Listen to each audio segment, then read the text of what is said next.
Hello students, आज हम करने जा रहे हैं क्लास 10th का chapter 1 a letter to God from first flight book. तो इसमें आज हम पढ़ेंगे जो हमारा पूरा चैप्टर है उसको डिटेल एक्सप्लेनेशन आज इस चैप्टर में हम करेंगे।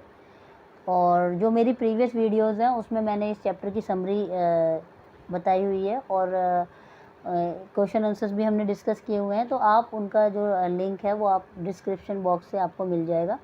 तो आज हम इसकी डिटेल एक्सप्लेनेशन शुरू करते हैं। So let's start. The house, the only one in the entire valley, set on the crest of a low hill. From this height one could see the river and the field of ripe corn dotted with the flowers that always promised a good harvest. The only thing the earth needed was a downpour or at least a shower. Throughout the morning, Lancho, who knew his field intimately, had done nothing else but see the sky towards the northeast.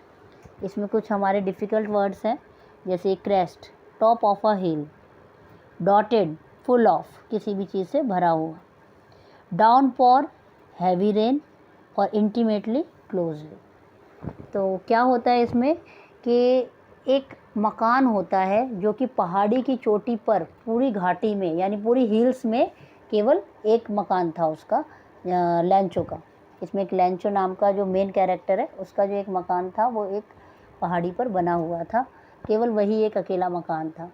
इस ऊंचाई से कोई भी यानी जो उसका जो घर है उससे वहाँ से कोई नदी और पके धान के जो खेतों को और फूलों से लदे हुए देख सकता था, जो हमेशा एक अच्छी फसल का वादा करते थे कि और पृथ्वी को केवल एक वर्षा यानी उसकी जो फसल थी उसको एक बारिश का इंतज़ार था। कम से कम एक बौछार की आवश्यकता थी कि उसका खेत जो है वो काफ़ी ग्रो अप कर जाए, एक बारिश की उसको ज़रूरत थी। सारी सुबह यानी जब भी हर एक सुबह को जो अपने खेतों को नज़दीक से जानता था लैंचो, और उत्तर पूर्व दिशा में आकाश की ओर देखते रहने के सिवाय उसके पास कुछ नहीं था। उसने कुछ नहीं किया, वो बस उधर की तरफ ही देखता रहता था, उत्तर पूर्व दिशा की ओर कि एक बारिश हो जाए और उसकी फसल जो है काफ़ी ग्रो अप कर जाए। नेक्स्ट है सेकंड पैसेज है हमारा इसमें। Now we really going to get some water, woman. The woman who was preparing supper replied, yes, God willing.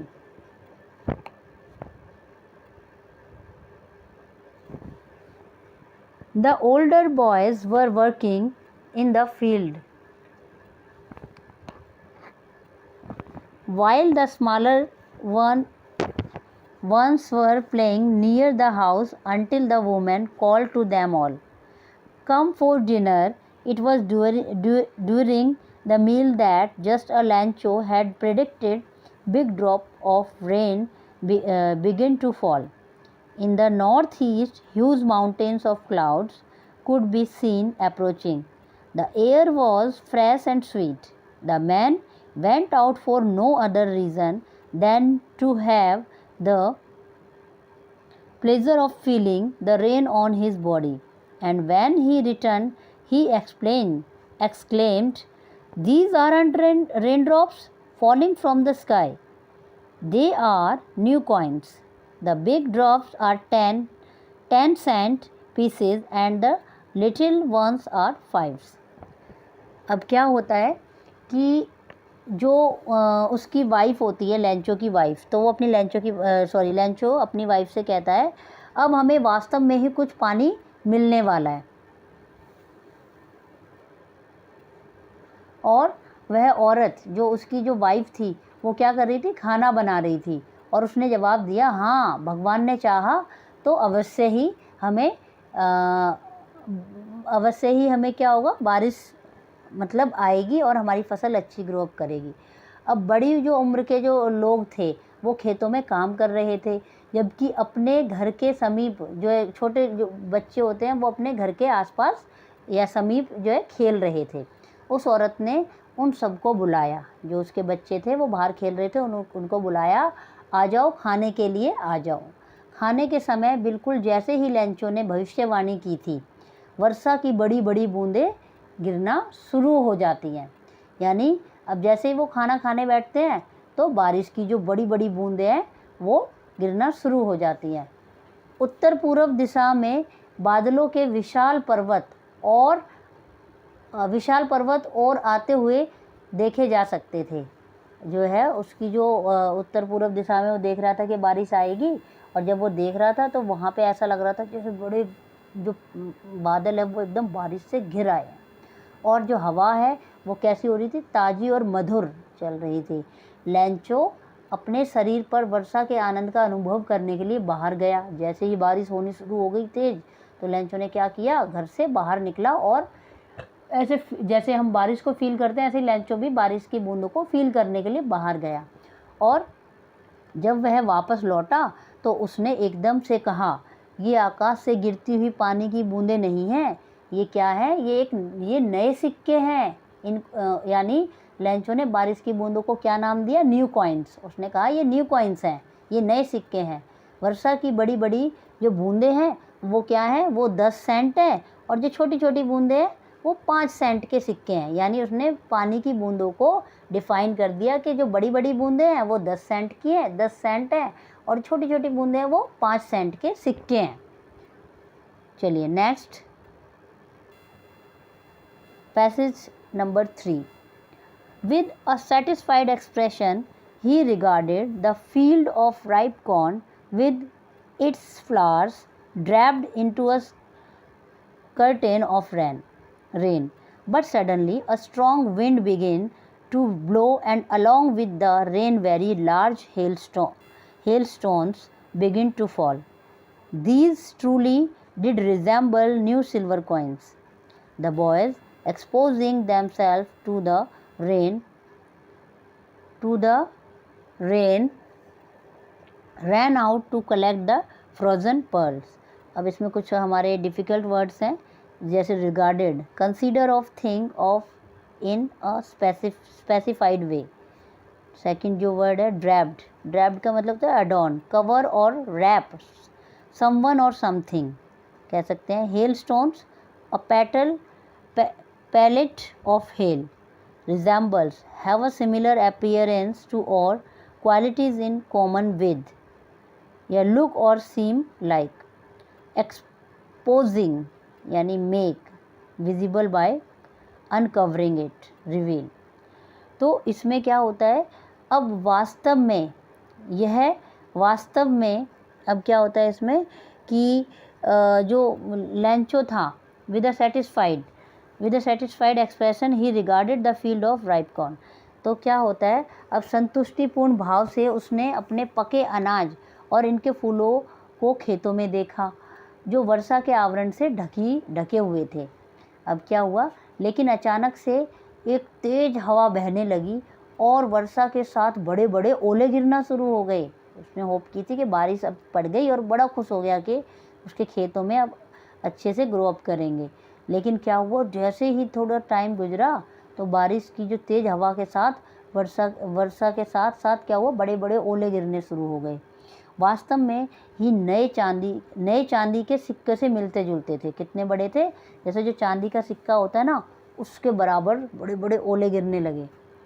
अब जो लड़के वर्षा में भीगते हुए जमी हुई मोतियों अर्थात ओलों को इकट्ठा करने के लिए बाहर दौड़े। लड़के कौन थे, वो लैंचो के बच्चे थे।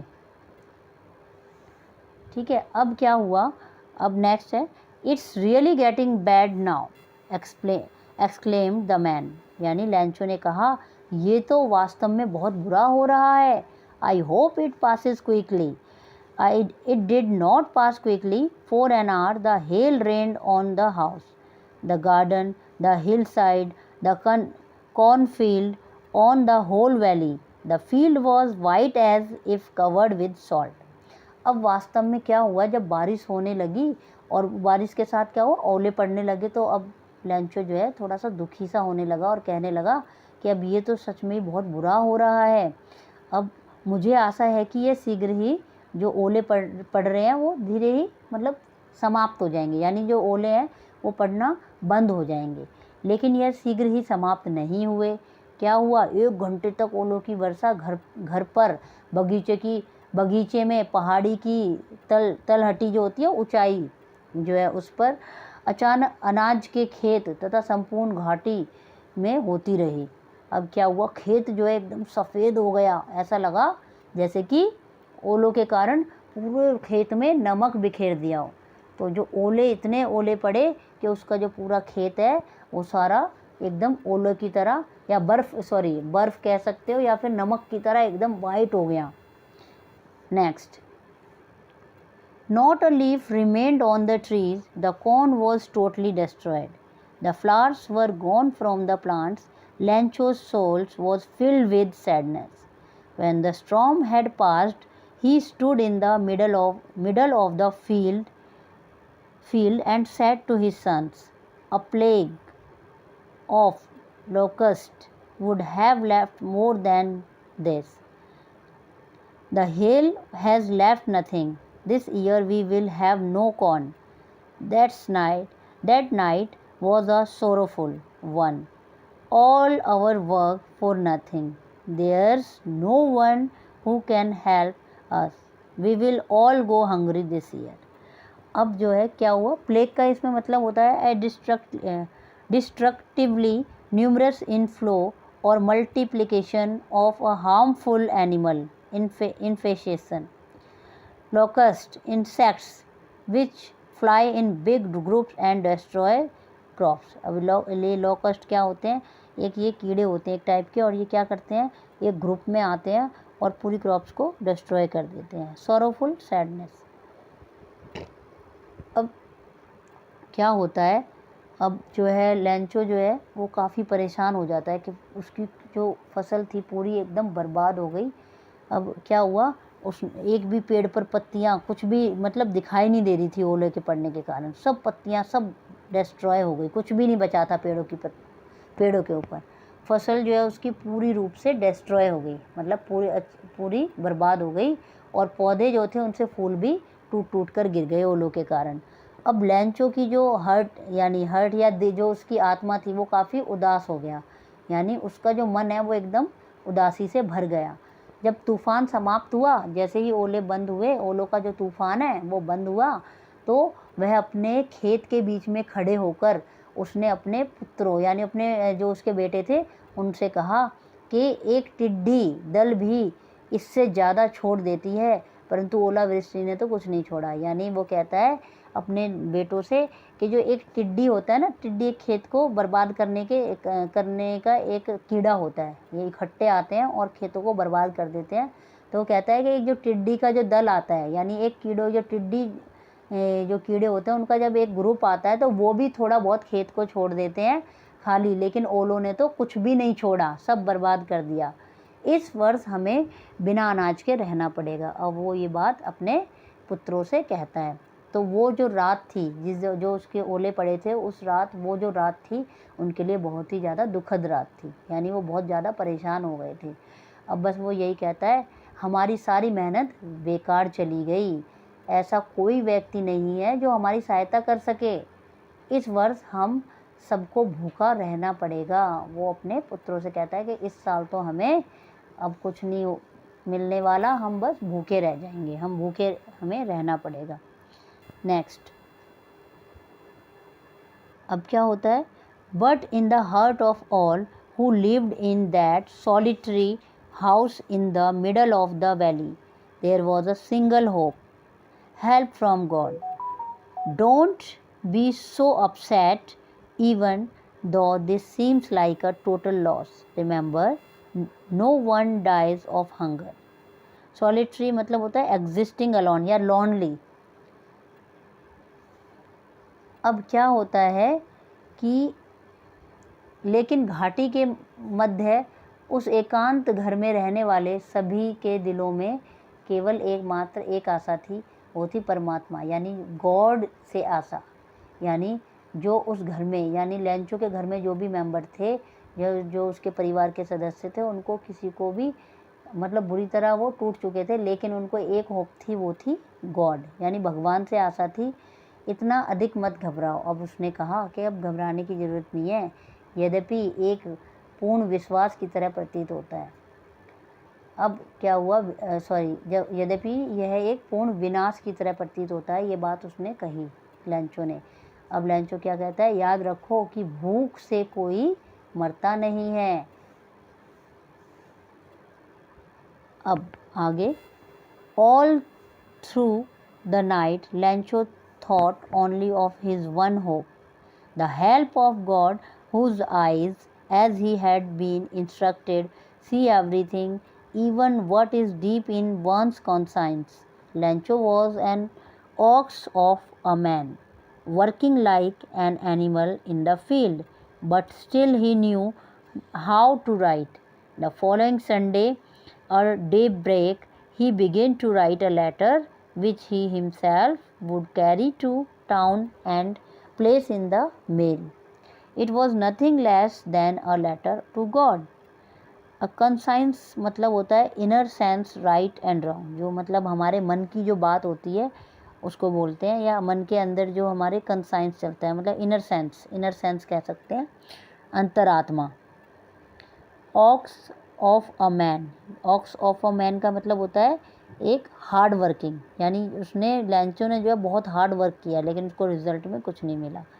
Day break, the time in the morning when daylight first appears, जो सुबह होती है उसका जो उगती हुई सुबह, यानी जब सुबह का जो पहला टाइम होता है, जैसे 5-6 बजे का टाइम होता है, उसको बोलते हैं day break.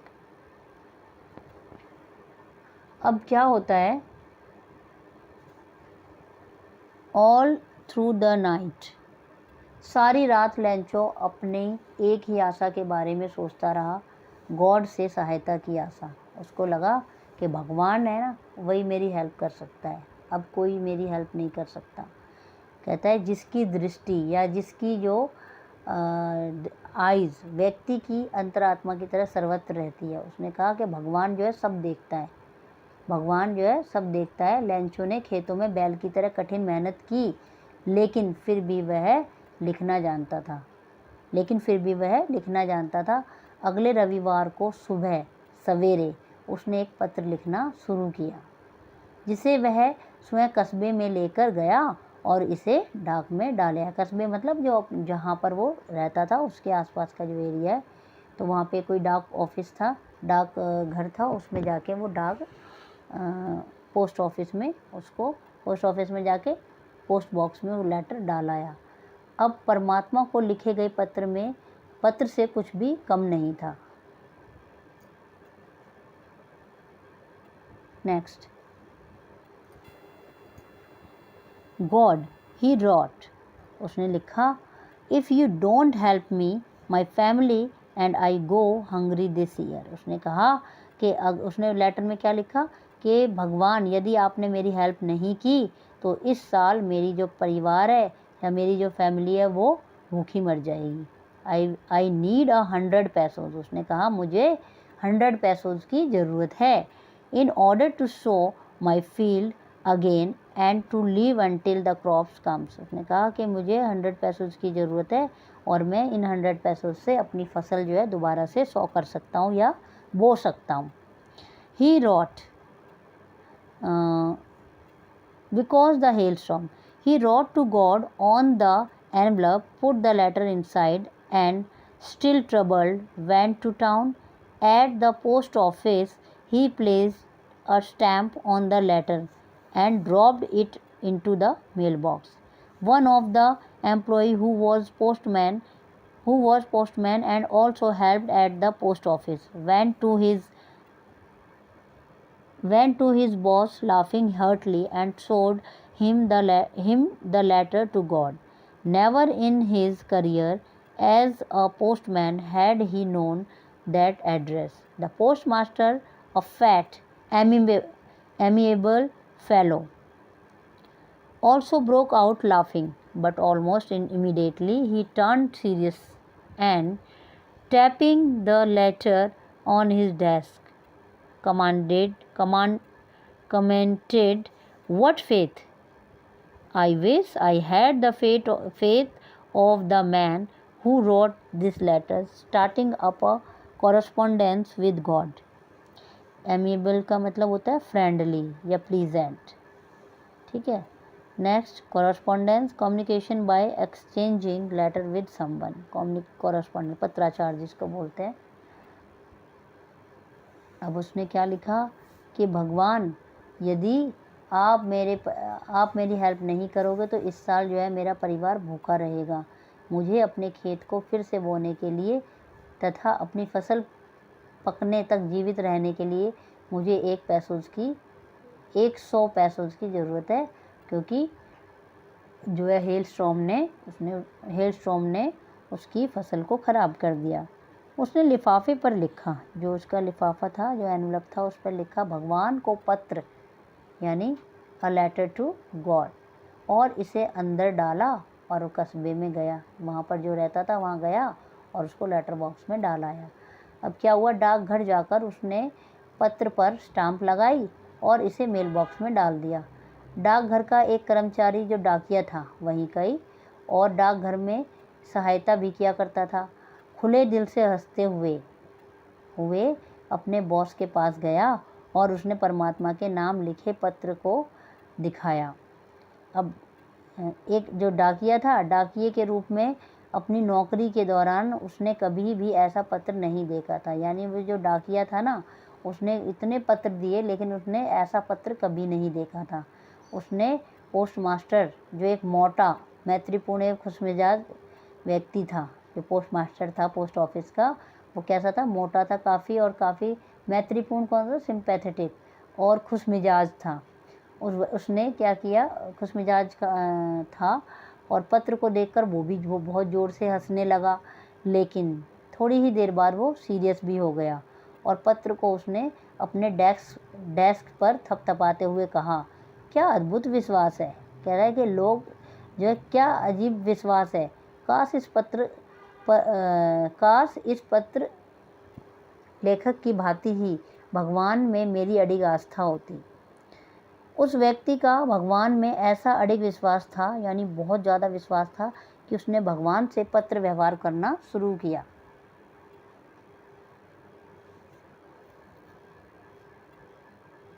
So, in order not to shake the writer's faith in God, the postmaster came up with an idea. Answer the letter.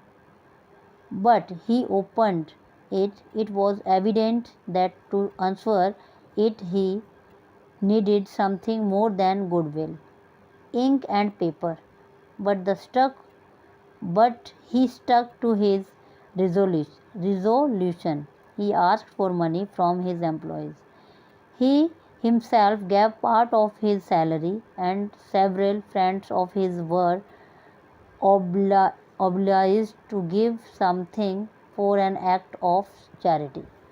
Evident होता है clear या obvious, goodwill, friendly, helpful feeling towards other people, resolution, a firm decision to do or not to do something, obliged, grateful. इसमें अब क्या होता है, इसलिए जो पत्र था वो लेखक का भगवान पर विश्वास न डगमगा जाए, तो उसने क्या किया, पोस्टमास्टर के दिमाग में एक आइडिया आया। उसने उस पत्र का उत्तर दिया, लेकिन जब उसने पत्र को खोला यह स्पष्ट हो गया कि इस पत्र में उत्तर देने के लिए नेक भगवान के अतिरिक्त कुछ अन्य चीज़ की ज़रूरत थी। उसने कहा कि जो पोस्ट मास्टर था, जब उसने पत्र खोला तो उसे लगा कि अब इसका जवाब इसको देना चाहिए, लेकिन उसने जब पत्र खोला तो उसने कहा कि भगवान का पे किसी इंसान का इतना विश्वास कैसे हो सकता है। तो उस विश्वास को कायम बनाने के लिए, लेकिन वह जो है अडिग रहा अपने निश्चय पर।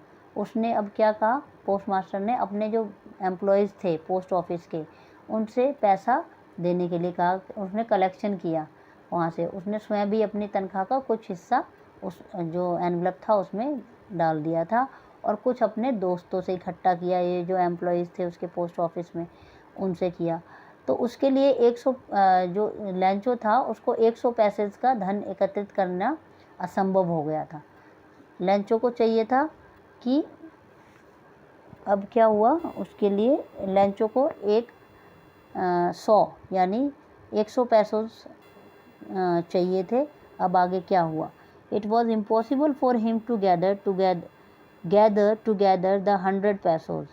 So he was able to send the farmer only a little more than half. He put the money in an envelope addressed to Lencho, and with it a letter containing only a single word as a signature, God.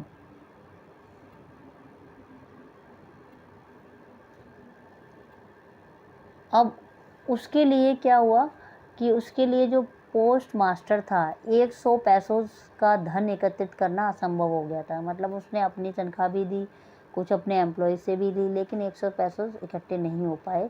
इसलिए वह उस किसान को आधे से थोड़ा अधिक धन ही भेजने में समर्थ हो पाया। मतलब कि 100 पैसों उसने मांगे थे लैंचो ने गॉड से, लेकिन 70 पैसों ही कलेक्ट हो पाए। उसने धन को एक लिफाफे में, जो 70 पैसों थे, उसने उस जो धन मतलब जो पैसे थे उसने उस एनवलप में रखा और लिफाफे पर लैंचो का पता लिखा और धन के साथ एक पत्र भी उसने डाल दिया उसमें ही। मतलब धन, यहाँ पर धन मतलब मनी जो है, मनी के साथ उसने एक पत्र भी डाल दिया। और उस पत्र में क्या लिखा था? केवल एक ही लिखा था कि हस्ताक्षर किए हुए थे और उस पर लिखा था भगवान यानी गॉड। उसने क्या किया? बड़ा बड़ा कैपिटल लेटर में लिख दिया गॉड, यानी जो उसके पैसे थे, पैसों के साथ एक एनवलप डाल के उसमें गॉड लिख दिया। इमीडिएटली अब क्या हुआ? The following Sunday Lencho came a bit earlier than usual to ask if there was a letter for him. It was the postman himself who handed the letter to him, while the postmaster, experiencing the contentment, या इसको बोलते हैं satisfaction, of a man who has performed a good deed, cause looked on from his office. Lancho showed not the slightest surprise on seeing the money. Such was his confidence, but he became angry when he counted the money. God could not have made a mistake, nor could he have denied Lancho what he had requested. अब क्या हुआ? अगले रविवार, it was impossible the following Sunday, अगले रविवार को वह अन्य दिनों की तुलना में यह पता लगाने के लिए थोड़ा जल्दी आया कि क्या उसका कोई पत्र आया था। यह स्वयं डाकिया था जिसने उसे पत्र दिया था। अब क्या हुआ कि डाकिया आया, उसको पत्र दे दिया, जबकि पोस्टमास्टर एक नेक कार्य करने वाले व्यक्ति की संतुष्टि का अनुभव करते हुए अपने दफ्तर से देख रहा था। लैंचो ने, अब क्या हुआ? लैंचो ने उस लेटर में जो है धन को देखकर या पैसे को देखकर जरा सी भी हैरानी नहीं दिखाई, क्योंकि उसको पता था, क्योंकि उसको भगवान में बहुत ज़्यादा आस्था थी। उसको पता था कि भगवान कभी भी गलती नहीं करेंगे। जब उसको लेटर मिला तो उसको काफ़ी सरप्राइज्ड नहीं हुआ। उसको पता था कि मैंने लेटर लिखा है तो भगवान ज़रूर उसकी हेल्प करेंगे। लेकिन जब उसने पैसों की गिनती की, यानी जब उसने लेटर खोला और उसमें पैसों की गिनती की, तो वो एकदम गुस्सा हो गया। कहता है कि भगवान ऐसी गलती कैसे कर सकते हैं? भगवान गलती नहीं कर सकते, ना ही वह उसकी प्रार्थना को स्वीकार करने से मना कर सकते हैं, क्योंकि वो भगवान में जो है बहुत ज़्यादा विश्वास रखता था। अब क्या हुआ? Immediately Lencho went up to the window to ask for paper and ink on the public writing table. He started to write with much wrinkling of his brow, caused by the efforts he had to make to express his ideas. When he finished, he went to the window to buy a stamp, which he licked and then affixed to the envelope with a blow of his fist. The moment of the letter fell into the mailbox, the postmaster went to open it. It said, God, of the money that I asked for only 70 pesos reached me. Send me the rest since I need it very much, but don't send it to me through the mail because the post office employees are a bunch of crooks. लैंचो। अब क्या हुआ, शीघ्र ही लैंचो खिड़की पर कागज़ और स्याही मांगने के लिए गया। जहाँ पर वो पोस्ट ऑफिस में गया वहाँ से उसको लेटर तो मिल गया था और उसमें उसने पैसे काउंट किए तो उसको गुस्सा आया। फिर उसने क्या किया, दोबारा से गया पोस्ट ऑफिस की खिड़की पर और वहाँ से उसने कागज़ और इंक मांगे। आम जनता की टेबल जो वहाँ पर एक टेबल पड़ी हुई है तो उसने टेबल पर उसने पत्र पर लिखना शुरू कर दिया और उसके माथे पर सलवटें थी। वो बड़ा काफ़ी परेशान था, जो कि अपने विचारों को व्यक्त करने के प्रयत्न के कारण बहुत प्रकट हुई थी। अब क्या हुआ, जब उसने लिखना समाप्त किया तब वह स्टैम्प खरीदने के लिए खिड़की पर गया, ठीक है, जिसे चाट कर उसने लिफाफे पर हथेली मारकर लगा दी। उसने ऐसे जैसे चिपका दिया, जैसे हम कोई चीज़ चिपकाते हैं, उसने हथेली मार के उस लेटर को चिपका दिया। जैसे ही उसने पत्र को मेल बॉक्स में डाला, पोस्ट मास्टर ने इसे खोलने के लिए गया, मतलब वो डाल के वहाँ से चला गया। अब पीछे से पोस्ट मास्टर ने वो लेटर निकाला और खोलने के लिए गया। पत्र में लिखा था, भगवान, वह धन जिसे मैंने आपसे मांगा था वह केवल 17 पैसों ही मेरे पास पहुँचे हैं, जबकि मैंने तो 100 पैसों मांगे थे। अब जो बचे हुए पैसे हैं यानी 30 पैसों, जो बचे हुए जो पैसे हैं वो मुझे आप भेज दीजिएगा, क्योंकि मुझे इसकी बहुत ज़्यादा ज़रूरत है, क्योंकि मुझे अपनी फसल को दोबारा बोना था ना।